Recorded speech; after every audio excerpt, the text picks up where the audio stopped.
Hello and welcome dear student. तो आज की प्लेलिस्ट में हम डिस्कस करते हैं इंटीग्रेशन के बारे में और इंटीग्रेशन का पार्ट 5 आज हम पढ़ेंगे, जिसमें हम देखेंगे कि इंटीग्रेशन जो है सब्स्टिट्यूशन मेथड से कैसे इंटीग्रेशन किसी भी फंक्शन का किया जा सकता है। ठीक है, तो हेडिंग डाल लीजिए integration integration by using substitution method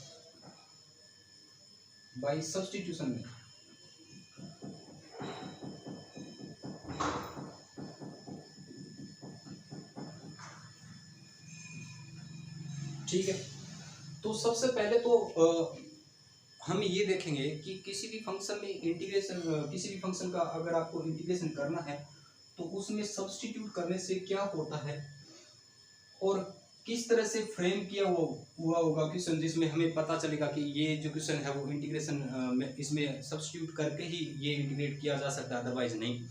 बहुत सारी चीज़ें हम देखेंगे। तो इंटीग्रेशन का फॉर्मेट सब जानते हो, एफ ऑफ एक्स और डी एक्स ऐसा लिखा जाता है। जब इसमें अपने अदर वेरिएबल के रेस्पेक्ट में अगर इंटीग्रेट करते हैं तो ये आ जाएगा एफ ऑफ टी और d T, integration of F of T और डी टी। ठीक है, अब ये क्यों आया और कैसे आया इसके लिए आपको थोड़ा सा वेट करना पड़ेगा। ठीक है, यहाँ पर एफ ऑफ एक्स और डी एक्स लिखा, इसका मतलब क्या है कि अपने पास x का फंक्शन था, उसको dx मतलब क्या इसके रेस्पेक्ट में इंटीग्रेशन किया हुआ है। तो क्या सर हर बार जरूरी है dx के रेस्पेक्ट में इंटीग्रेशन करना? नहीं, ऐसा कोई इश्यू नहीं है। आप dy dz किसी भी वेरिएबल के रेस्पेक्ट में आप इंटीग्रेट कर सकते हो। तो यहाँ पर आपके पास लिखा हुआ x इक्वल्स टू टी, हमने क्या माना, let x equals to T माना। आगे वाले स्टेप में आपको क्या करना है, डिफरेंशिएट बोथ साइड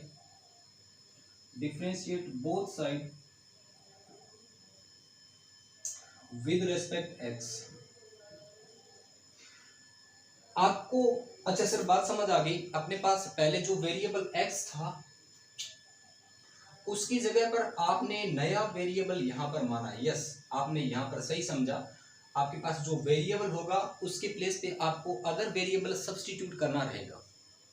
दूसरे स्टेप में आपको क्या करना रहेगा, डिफरेंशिएशन करना रहेगा दोनों साइड। तो आप क्या बोलोगे कि सर ये आ गया D Y by D x of x और ये आ गया सर डी टी अपॉन में डी एक्स। दोनों साइड मैंने क्या कर दिया, इसमें डिफरेंशिएशन कर दिया। तो क्या मिलेगा, d by D x of x यानी d Y by D x of x और डी टी अपॉन में डी एक्स। सर एक्स का एक्स के रेस्पेक्ट में डिफरेंशिएशन होता है 1, तो यह आ गया 1 equals to d T upon में डी एक्स। यहां तक बात समझ आई। अब यहां पर क्या होगा, अगर इस dx को मैंने इस साइड क्रॉस मल्टीप्लाई कर दिया तो क्या मिलेगा, dx equals to dt। dx equals to dt हुआ क्या, अपने पास वेरिएबल था x, उसकी जगह पर हमने नया वेरिएबल सब्स्टिट्यूट किया t, देन हमने बोथ साइड इसको डिफरेंशिएट कर दिया। तो क्या मिला, x का x के रेस्पेक्ट में डेरिवेटिव हो गया 1। ठीक है, और यहां पर क्या गया, dt अपॉन में dx। फिर हमने क्रॉस मल्टीप्लाई किया तो dx इक्वल्स टू dt मिला। तो क्या समझ आता है यहां से, सर बात समझ आ गई। Integration of f of x, इसको हमने t मान लिया, तो कैसा लिखा जाएगा देख सकते हो आप। आपके ये जो राइट साइड वाली साइड जो है वो आ जाएगी कैसे, f और आपने x की प्लेस पे t माना तो यहाँ पर अपने को t लिखना पड़ेगा और dx की वैल्यू क्या आ गई, dt। तो ये होता है सब्स्टिट्यूट करके आपको अदर वेरिएबल की प्लेस पे इस वेरिएबल x की प्लेस पे अदर वेरिएबल सब्स्टिट्यूट करके आप इस टाइप से इंटीग्रेट कर सकते हो। ज्यादा क्लियरिटी आपको जब आएगी जब अपने इस टाइप से इससे रिलेटेड जो एग्जांपल दे रखे हैं इससे रिलेटेड वो सोल्व करेंगे। तो 7.2 NCERT का सॉल्यूशन हम देखेंगे। ठीक है, फर्स्ट वाला क्वेश्चन अपनी बुकलेट में आप एक बार रीड करिए क्या लिखा हुआ है। ठीक है, फर्स्ट वाला क्वेश्चन आपने देखा तो क्या लिखा हुआ उसमें, इंटीग्रेशन ऑफ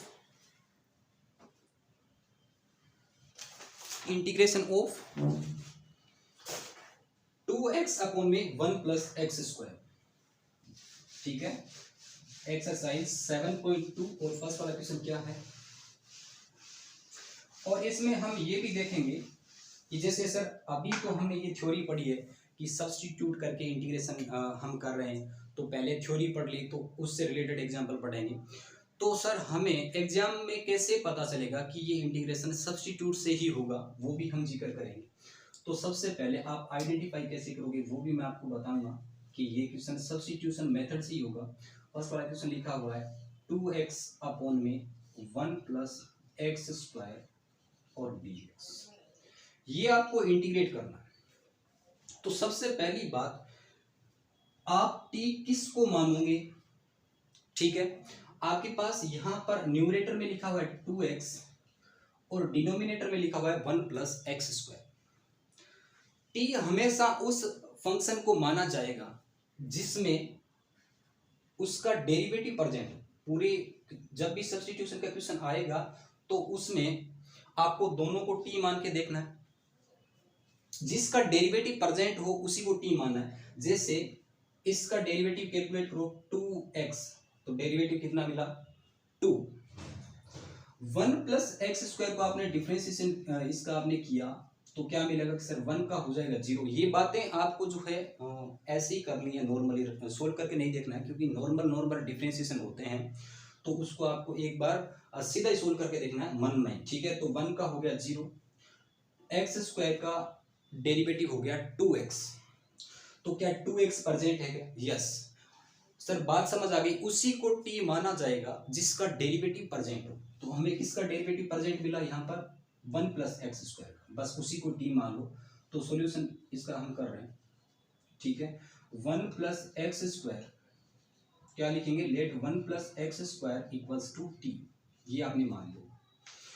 और सर जब t मान लेते हैं तो अभी भी पढ़ा था कि t मानने के बाद हमारी आदत क्या है आजकल सर, दोनों साइड डिफरेंशिएशन करते हैं। तो क्या आ जाएगा, डिफरेंशिएट बोथ साइड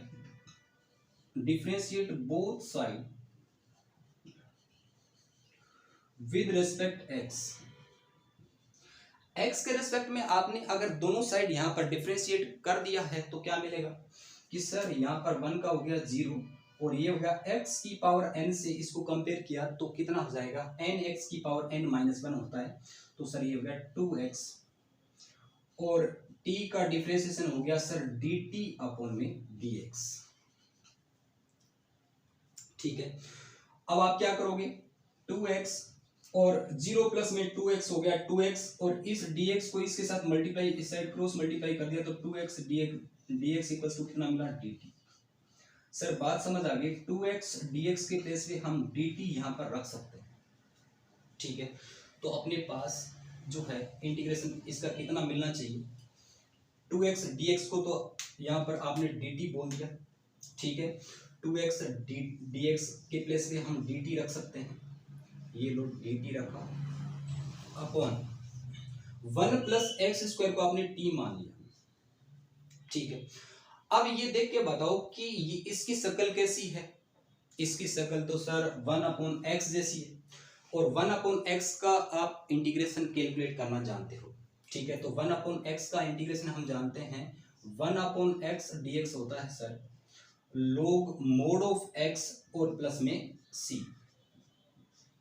ठीक है, तो इसकी शक्ल कैसी है 1 अपॉन टी dt यानी 1 अपॉन एक्स जैसी है। इसका इंटीग्रेशन क्या हो जाएगा सर log t हो जाएगा।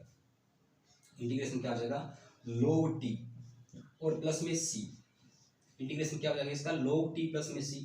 अब t जो है हमारा डेटा है या एग्जामिनर का, नहीं सर हमारा ही डेटा है, एग्जामिनर तो x में बात कर रहा था। इसका मतलब t जो है हमने यहाँ पर सब्स्टिट्यूट किया था, हमें आंसर यहाँ पर देना है x में, तो t की वापस वैल्यू रख दो। तो आंसर क्या आ जाएगा log मोड आएगा यहाँ पर, यस और नो, क्योंकि log के अंदर नेगेटिव क्वांटिटी जो है log एक्सेप्ट नहीं करता है। यहाँ पर 1 प्लस एक्स स्क्वायर और प्लस में c, ये इसका आंसर है। ठीक है, ये इसका आंसर आ जाएगा। तो टी यहाँ पर बस आपको पूरे क्वेश्चन में इस टाइप से फ्रेम किया हुआ होगा, उसमें आपको टी कौन से फंक्शन को मानना है जिसका डेरिवेटिव वहां पर प्रेजेंट होता है। ठीक है, ये आप लिख लीजिए।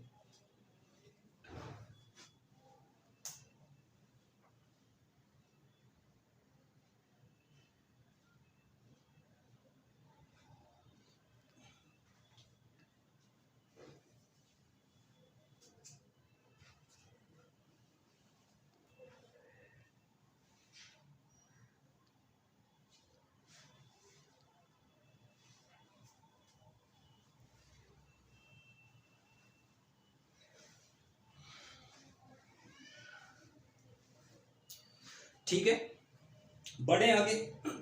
तो बुकलेट का रुख करते हैं, सेकंड वाला क्वेश्चन क्या बोल रहा है। ठीक है, सेकंड वाला क्वेश्चन जो है वो देखते हैं क्या लिखा हुआ है। इसमें लिखा हुआ है log एक्स स्क्वायर अपॉन में एक्स। ठीक है, log एक्स स्क्वायर अपॉन में x, log x square upon में एक्स, और इसका अपने इंटीग्रेशन अपने को कैलकुलेट करना है। तो इसको मैं यहां से रफ करके थोड़ा सा अपने स्पेस क्रिएट कर लेते हैं। ठीक है, और क्वेश्चन नंबर सेकंड है ये NCERT 7.2 का। ठीक है, क्या लिखा हुआ है कि sir log x square upon में एक्स और dx।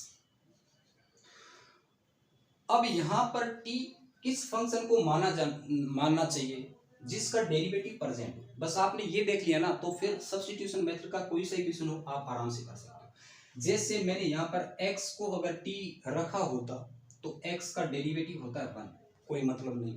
ठीक है, log x को अगर मैंने t रखा तो log x का डिफरेंशिएशन क्या होता है 1 अपॉन x। तो किसको t मानना चाहिए सर, बात समझ आ गई।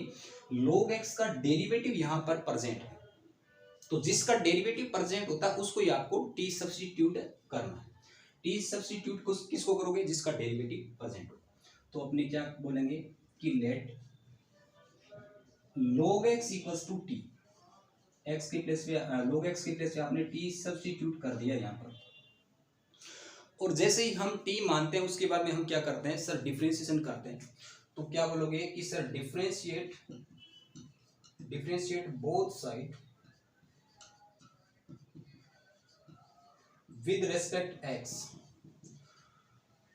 तो क्या मिलेगा, यहां मिलेगा सर 1 अपॉन एक्स, और ये हो गया dt अपॉन में dx। तो वो dx की साइड मल्टीप्लाई होगा तो 1 अपॉन dx इक्वल्स टू हो गया dt, क्योंकि log x का डेरिवेटिव हो गया 1 अपॉन x और dt का डेरिवेटिव हो जाएगा dt अपॉन में dx। तो आप समझ गए होंगे कि सर ये dx कहां से आ गया, ये dt अपॉन में dx वाला, और हम जब क्रॉस मल्टीप्लाई करेंगे तो इस साइड आना ही आना। ठीक है, तो क्या समझ आया, log x को सर t मान लिया। अच्छा सर, इसका मतलब यहां पर t रख देंगे, यस 1 अपॉन एक्स। ठीक है, तो देखो ये लिखा हुआ है 1 अपॉन एक्स और log x स्क्वायर, ऐसा ही तो लिखा हुआ है। ठीक है, तो 1 अपॉन एक्स और dx, 1 अपॉन एक्स dx कितना हो गया बोलो, 1 अपॉन एक्स dx हो गया सर dt। ठीक है, और log x को आपने t मान लिया, तो बस हो गया इंटीग्रेशन। ठीक है, तो आगे वाले स्टेप में क्या आना चाहिए, बहुत आसान है सब्स्टिट्यूशन से इंटीग्रेशन कैलकुलेट करना। ठीक है, कोई डिफिकल्ट काम नहीं है, बस आपको इतना सा काम करना है यहाँ पर कि कौन से फंक्शन को t मानना चाहिए, न्यूमरेटर वाले को मानना चाहिए या डिनोमिनेटर वाले को मानना चाहिए, तो फिर आपको यहाँ पर पता चल जाएगा और उसी फंक्शन को t सब्स्टिट्यूट किया जाएगा जिसका डेरिवेटिव यहाँ पर प्रेजेंट होगा। ठीक है, यहाँ पर इंटीग्रेशन, और इसको आपने t रख दिया है तो ये हो गया t। ठीक है, अब इसने इसका स्क्वायर कर रखा है ना, इसके प्लेस पे तो हम t रख देंगे, तो t रखा, इसका स्क्वायर कर रखा है, कोई दिक्कत नहीं है। 1 अपॉन एक्स dx हो गया dt। सर बात समझ आओगे, ये तो इंटीग्रेशन इतना सा t स्क्वायर dt। तो यहाँ पर सर तो ये तो ऐसा लिखा हुआ है x की पावर n और dx। सर हम जानते हैं x की पावर n का इंटीग्रेशन x की पावर n प्लस 1 अपॉन में क्या हो जाएगा n प्लस 1। और प्लस में सी। और ये फर्स्ट वाले लेक्चर में बताया भी था कि यहाँ पर n नॉट इक्वल्स टू -1 भी होता है, ठीक है, क्योंकि यहाँ पर जैसे ही n इक्वल्स डोमेन का ध्यान रखा जाता है, जैसे ही यहाँ पर n की वैल्यू -1 होगी तो अपना डिनोमिनेटर 0 हो जाएगा, और डिनोमिनेटर को कतई पसंद नहीं है 0 होना, ठीक है, क्योंकि फिर फंक्शन का कोई यहाँ पर वजूद रहता नहीं है, इसीलिए। तो यहाँ पर ये सर बात समझ आ गई, ये लिखा जाएगा, इसका इंटीग्रेशन लिखेंगे तो कितना हो जाएगा सर, ये तो हो जाएगा x की पावर n से कंपेयर किया तो t की पावर 2 + 1 अपॉन में 2 + 1 और प्लस में c। लेकिन सर t जो है हमारा डेटा है, एग्जामिनर तो x और log x में डील कर रहा है, इसका मतलब t की वापस वैल्यू रखनी पड़ेगी, तो t की पावर 2 + 1 हो गया 3 डिवाइड बाई 3, तो सर इसका इंटीग्रेशन आ गया t की पावर 3 डिवाइड बाई 3 प्लस में c, और t की वापस वैल्यू अगर अपने रखते हैं तो कितना आ जाएगा बोलो कि सर log x की पावर 3, t की वापस वैल्यू रख दी डिवाइड बाई 3 और प्लस में c। ये अपना सेकंड वाला क्वेश्चन हो गया। अच्छा सर इतनी सी कहानी है, बात समझ आ रही है, उसी फंक्शन को यहाँ पर t सब्स्टिट्यूट किया जाएगा, है ना, t जो है किसको माना जाएगा, जिसका यहाँ पर डेरिवेटिव प्रेजेंट होगा, उसी की जगह पर t सब्स्टिट्यूट किया जाता है, ठीक है, इतना सा आपको ध्यान यहाँ पर रखना। ये क्वेश्चन आप एक बार स्क्रीनशॉट इसका ले सकते हैं, उसके बाद में अपने आगे बढ़ेंगे।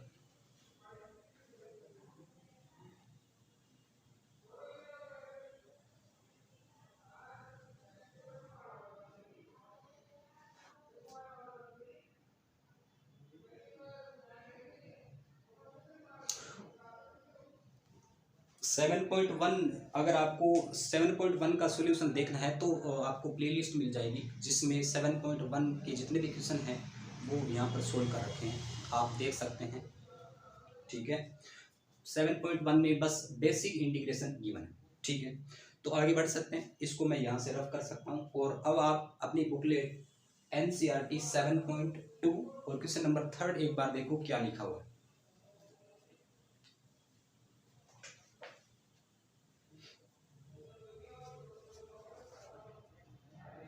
क्वेश्चन नंबर 3 लिखा हुआ है 1/x प्लस में log x, इसको मैं यहां से रफ करना पड़ेगा मुझे, ठीक है।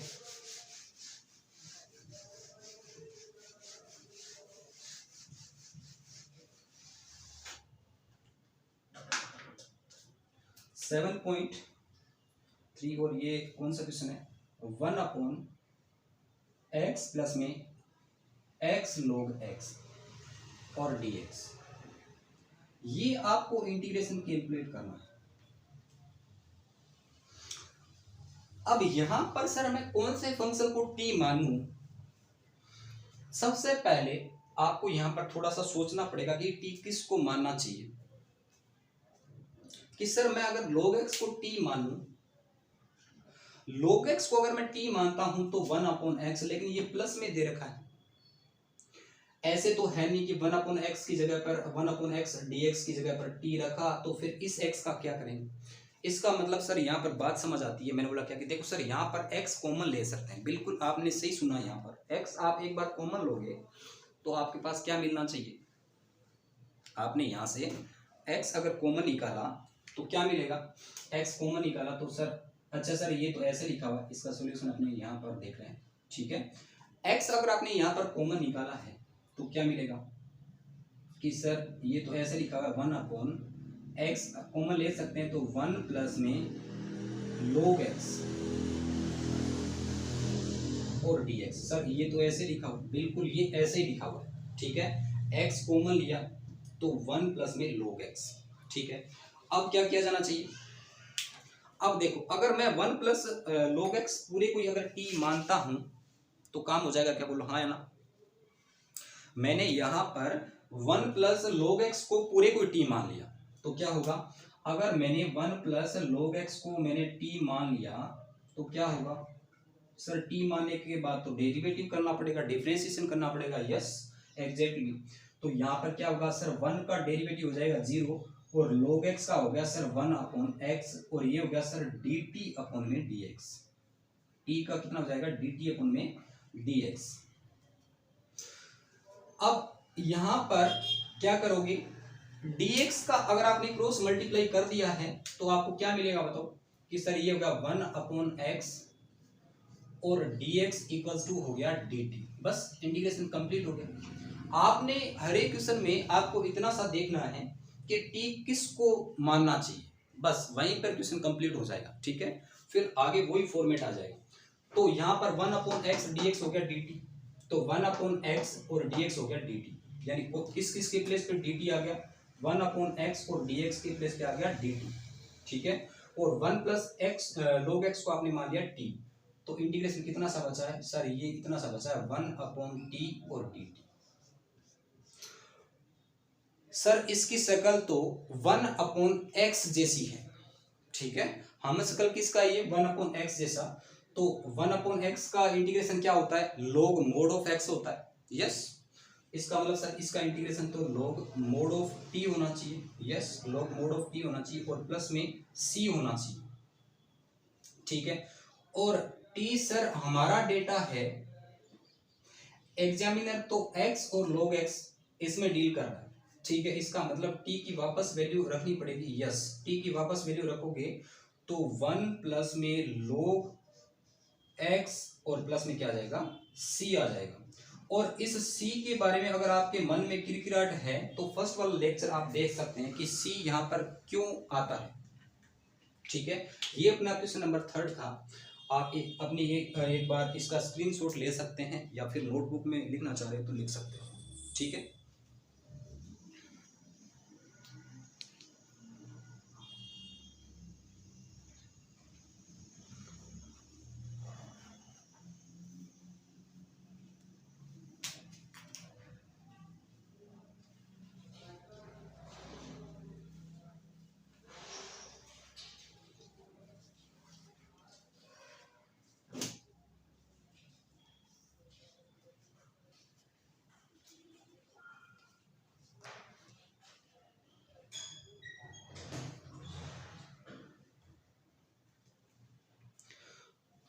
बड़े आगे क्वेश्चन नंबर 4 पे मूव ऑन करते हैं, क्या लिखा हुआ है।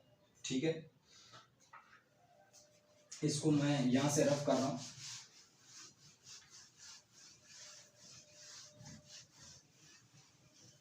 क्वेश्चन नंबर 4 जो है, क्वेश्चन नंबर 4 है साइन एक्स कोस साइन एक्स। ठीक है, देख लेता हूं क्या लिखा हुआ है क्वेश्चन, है ना। Sine X sine cos X, sine X sine और कोस एक्स और dx, ये आपको इंटीग्रेशन कैलकुलेट करना है। ठीक है, तो सबसे पहली बात वही करना है, बस आपको t किसको मानना चाहिए देखना ढंग से। अगर मैंने कोस एक्स को यहां पर t मान लिया तो कोस एक्स का डिफरेंशिएशन होता है माइनस साइन एक्स dx। ठीक है, माइनस तो बाहर रख सकते हैं अपने, ठीक है, कोई इश्यू नहीं। इसका मतलब सर बात समझ आ गई। यहाँ पर क्या मानना चाहिए कि सर अगर मैंने कोस एक्स को t मान लिया तो क्या होगा, डिफरेंशिएशन कर देंगे both side with respect x, then क्या मिलेगा अपने को। ठीक है, अगर अपने यहाँ पर डिफरेंशिएशन कर देंगे तो क्या मिलेगा, देखो यहाँ पर आएगा आपके पास माइनस ऑफ साइन एक्स। ठीक है, माइनस साइन एक्स और ये होगा आपके पास dt अपॉन में dx। जब अपने कैलकुलेशन करते हैं तो इसको इसके साथ ही डायरेक्ट लिख देते हैं, लेकिन एग्जैक्टली ये कैसे आता है वो आपको फॉर्मेट पता चल जाना चाहिए, है ना। वैसे बेसिकली इसको ऐसे लिखा जाना चाहिए था, माइनस साइन एक्स और dx। ठीक है, क्योंकि अल्टीमेटली ये dx हर बार इस साइड मल्टीप्लाई तो होना ही होना, तो minus sine x dx equals to आ जाएगा dt। तो बस इंटीग्रेशन हो गया। तो यहाँ पर आपने कोस एक्स को क्या माना था, t माना था, तो और साइन एक्स dx किसके इक्वल हो गया, माइनस dt के। तो सर माइनस तो बाहर रखा, ये वाला माइनस बाहर रखा, साइन एक्स dx हो गया सर dt। तो साइन एक्स dx के प्लेस पे क्या रखेंगे, dt रख देंगे। ठीक है, sine x dx equals to dt, या फिर अपने ऐसा भी बोल सकते हैं कि साइन एक्स और dx इक्वल्स टू आ गया माइनस dt, बात वही है। ठीक है, क्योंकि अल्टीमेटली ये माइनस तो बाहर आना ही आना है। साइन गिरा ठीक है, और इसको आपने टी मान लिया था। इसका मतलब सर इंटीग्रेशन इतना सा बचा है साइन टी डी टी। तो साइन का इंटीग्रेशन क्या होता है, माइनस कोस होता है, ठीक है। तो एक तो माइनस ये वाला है, तो इसका क्या आ जाएगा माइनस कोस टी, और प्लस में ये वाला माइनस, और इसका हो गया माइनस कोस टी, और प्लस में क्या हो जाएगा सी, ठीक है। अब ये माइनस और ये माइनस अल्टीमेटली क्या प्लस हो जाना चाहिए क्या। अच्छा सर, इसका मतलब ये आ गया कोस टी और प्लस में सी। लेकिन टी सर हमारा डेटा नहीं है, हमारा डेटा है सॉरी, एग्जामिनर का नहीं है। तो टी की वापस वैल्यू रख दीजिए। टी की अगर आप वापस वैल्यू रखते हो तो आंसर आ जाएगा कोस, ठीक है, और कोस एक्स और प्लस में सी। ये अपना क्वेश्चन नंबर हो गया 4th वाला, ठीक है। तो बस आपको कुल मिलाकर के एनसीईआरटी ही नहीं, कोई सी बुक का क्वेश्चन हो, बस आपको इतना सा देखना है कि अगर सब्स्टिट्यूशन मेथड से अगर इंटीग्रेशन होगा तो पक्के से वहां पर उस दोनों में से किसी एक का डेरिवेटिव वहां पर प्रेजेंट होगा, अदरवाइज फिर वहां पर दूसरा जो है मेथड लगेगा। तो सब्स्टिट्यूशन मेथड की खासियत यही होती है कि वहां पर उस फंक्शन का डेरिवेटिव प्रेजेंट होगा, और जिसका डेरिवेटिव प्रेजेंट होगा तभी आप यहाँ पर सब्स्टिट्यूट कर पाओगे, अदरवाइज फिर दूसरा मेथड यहाँ पर लगेगा। तो ये था अपना क्वेश्चन नंबर 4। आज की क्लास को अपने यहीं तक करते हैं, चर्चाएं जारी रहेगी ब्रेक के बाद। और अगर आपको ये लेक्चर जो है समझ में आया है तो बिल्कुल लाइक एंड शेयर करते रहिए, ठीक है। Thank you very much.